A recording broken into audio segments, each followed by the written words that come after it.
Ouais, bonjour les amis. Alors, évidemment, aujourd'hui, l'Église nous propose de relire le troisième volet de cette prière, donc la prière pour les chrétiens de seconde génération. Ce qu'on va faire, puisqu'on nous demande de le refaire. Mais par contre, donc, concernant ce passage, je vous demanderai de retourner voir mon commentaire que j'ai fait dimanche dernier. Et par contre, je vais plutôt vous donner un certain nombre d'indications sur la prière à Dieu, car beaucoup d'informations sont sorties dans l'évangile de Jean, et on va en profiter pour faire un petit point. Donc nous reprenons l'évangile de Jean au chapitre 17, les versets 20 à 26 pour la dernière partie de la prière. « Je ne prie pas seulement pour eux, je prie aussi pour ceux qui, grâce à leur parole, croiront en moi. Que tous soient un comme toi, Père, tu es en moi et que je suis en toi, qu'ils soient en nous, eux aussi, afin que le monde croie que tu m'as envoyé. Et moi je leur ai donné la gloire que tu m'as donnée, pour qu'ils soient un comme nous sommes un. Moi en eux, comme toi en moi, pour qu'ils parviennent à l'unité parfaite et qu'ainsi le monde puisse connaître que c'est toi qui m'as envoyé et que tu les as aimés, comme tu m'as aimé. Père, je veux que là où je suis, ceux que tu m'as donnés soient eux aussi avec moi et qu'ils contemplent la gloire que tu m'as donnée, car tu m'as aimé dès avant la fondation du monde. Père juste, tandis que le monde ne t'a pas connu, je t'ai connu, et ceux-ci ont reconnu que tu m'as envoyé. Je leur ai fait connaître ton nom, et je leur ferai connaître encore, afin que l'amour dont tu m'as aimé soit en eux, et moi en eux. » Voilà. Donc, encore une fois, pour résumer, c'est cette histoire d'immanence réciproque qui a été élargie maintenant à la communauté des chrétiens. Donc je vous rappelle ce que je vous disais l'autre jour, c'est-à-dire que dans les trois évangiles synoptiques, cette prière, cette dernière prière de Jésus à son Père, est principalement dirigée sur cette fameuse question Père, peux-tu éloigner de moi la couple qui se présente, avec, vous savez, ce jeu de scène dans lequel Jésus prie longuement son Père, un peu seul, et à toutes les fois où il va voir les disciples, eux sont en train de roupiller tranquilles dans le jardin. Voilà. Luc invitera en plus les disciples à prier pour ne pas succomber au pouvoir de la tentation, et donc vous voyez que on voit bien de quoi il s'agit. Alors bien évidemment, cette prière de dire si on peut changer le programme au dernier moment, vas-y, moi j'ai pas forcément envie d'être condamné. Il va de soi que juste après, Jésus dit oui, mais enfin bon, après tout, en fait quand même, c'est comme toi tu vas décider. C'est ta volonté, c'est pas la mienne, d'accord. Bon, voilà. C'est une façon, effectivement, de dire quand même qu'à la fin, c'est quand même Dieu le Père qui décide et qu'il y a eu ce petit moment de faiblesse pour bien marquer le fait que Jésus avait quand même 50% de sa nature humaine. Bien. Une fois que cela s'est dit, on voit bien que Jean, en tout cas l'évangile de Jean, insiste bien sur le fait qu'il a pris une option contraire, puisque lui, il dit ouvertement, on trouve ça dans l'évangile de Jean au chapitre 18 au verset 11, « Comment ? Je ne boirai pas la coupe que le Père m'a donnée. » Vous savez, il dit ça parce que Pierre commence à prendre son glaive et à se défendre contre la troupe. Il dit « Mais non, attendez, moi je vais y aller, il n'y a pas de souci. » Donc, évidemment, une fois de plus, la communauté johannique prend le contre-pied, voilà, de l'église de Pierre en disant « Mais non, il n'a jamais été question à un seul moment ou à un autre que Jésus soit découragé et qu'il essaye de passer à côté de la croix. » Voilà, bon, ça fait partie en effet voilà, de cette prière. Alors, outre la prière de Jésus à la communauté, ce qui va nous intéresser, c'est la prière de ceux qui restent, voilà. Puisque l'évangile de Jean, en fait, nous parle plusieurs fois de ce que les disciples peuvent demander. Et donc, mais en fait, c'est assez intéressant parce que il y a une évolution des termes. Donc, on va les reprendre ensemble, si vous voulez bien. Au chapitre 14 et au verset 13, nous avons « Tout ce que vous demanderez en mon nom, je le ferai, pour que le Père soit glorifié. » Au chapitre 15 et au verset 7, Vous me demanderez ce que vous voudrez, et cela arrivera. Au chapitre 15, et là maintenant nous sommes au verset 16, et puis on a exactement la même chose au chapitre 16 et au verset 23. Ce que vous demanderez à mon Père en mon nom, il vous l'accordera. Au chapitre 16 et au verset 24, jusqu'à maintenant vous n'avez rien demandé en mon nom. Demandez, et vous recevrez. En 16, toujours le chapitre 16, mais cette fois-ci au verset 26, vous demanderez en mon nom, mais je ne vous dis pas que je prierai le Père pour vous. Chapitre 17, au verset 9, je prie pour eux, mais pas pour le monde.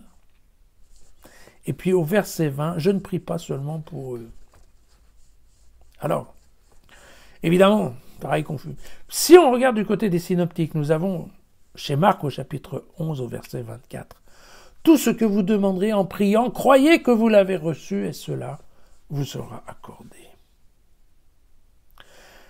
Si on prend l'évangile de Matthieu au chapitre 7, les versets 7 à 11, combien plus votre Père qui est aux cieux donnera-t-il de bonnes choses à ceux qui le lui demandent? Une formule qui est partagée par Luc et Matthieu, qui est de demander et on vous donnera. Et puis Luc va préciser en spécifiant que le Père Céleste donnera l'Esprit Saint à ceux qui lui demandent. Voilà. Alors, évidemment, on est un peu... tout ça est un peu confus quand même. Demandez quoi? Demandez à qui? Demandez quoi? N'importe quoi? Des bonnes choses, ça veut dire quoi? Et demander à qui? On demande au Fils, on demande au Père. Vous voyez que ça change tout le temps. Alors il y a le on. Voilà, le on des synoptiques. Hein. Demandez et on vous donnera. Alors c'est vrai que là, voilà, Jean a été un peu plus dans le détail. Sans jamais expliquer comment ça se passe vraiment. Il y a le fameux « en mon nom ». Ce que vous demanderez en mon nom. Qu'est-ce que ça peut bien vouloir dire? Ça, c'est absolument pas expliqué dans l'évangile de Jean. Alors effectivement, bon, vous savez que quand c'est pas expliqué, c'est les théologiens qui s'y collent. Hein, en expliquant que le nom des Écritures signifie, voilà, l'être dans son essence, dans ses propriétés. Oui, le nom de l'homme et tout ça, vous savez que c'était dans cette phase de la création, il était important de nommer les choses pour qu'elles existent. Les choses et les personnes, les animaux. Voilà. Donc, on ne va pas avoir beaucoup d'aide de ce côté-là. Donc la question qui se pose, c'est doit-on demander au Père comme si c'était le Fils qui demandait, au nom du Fils?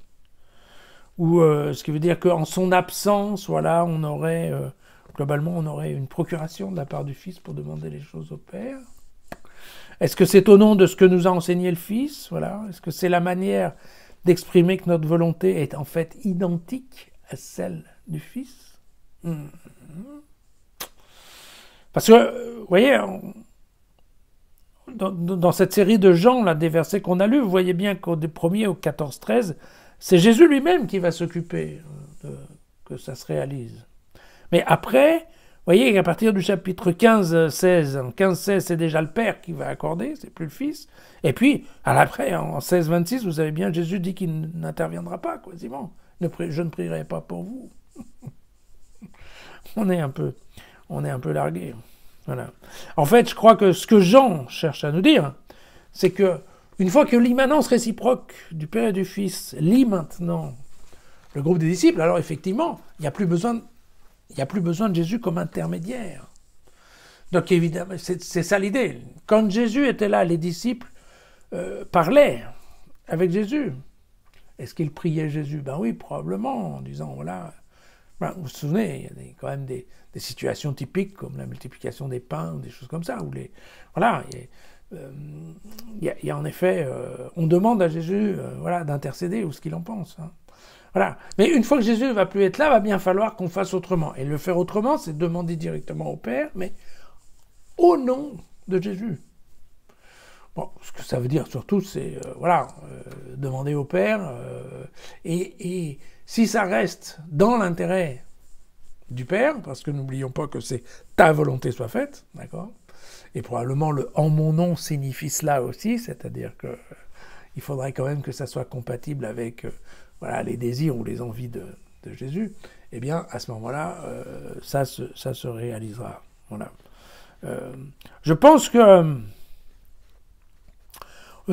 c'est dans l'évangile de Luc.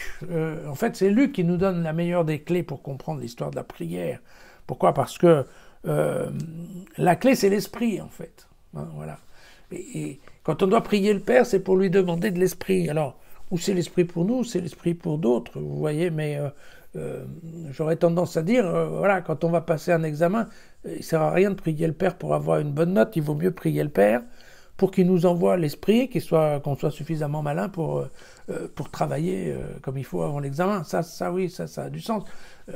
C'est la même chose avec, vous savez, souvent, voilà, quand on a une personne qui va passer une opération chirurgicale un peu grave, voilà, on a un peu tendance en disant mon Dieu, faites que ça se passe bien. Bah oui, mais non, c'est pas mon Dieu, faites que ça se passe bien, c'est mon Dieu, envoyez, voilà.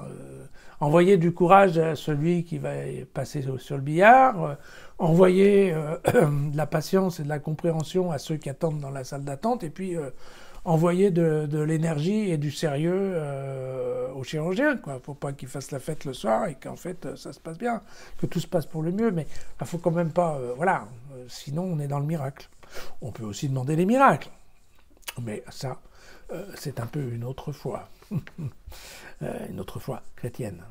D'accord. Voilà. Mais cette notion d'esprit, c'est celle qui, en fait, permet le plus, à mon avis, d'articuler cette question de prière et de réponse de la part de Dieu. Je vous rappelle que Jean, au chapitre 6, au verset 63, disait « C'est l'esprit qui vivifie, la chair ne sert à rien, ne sert de rien. » Voilà, exactement. L'esprit. À demain.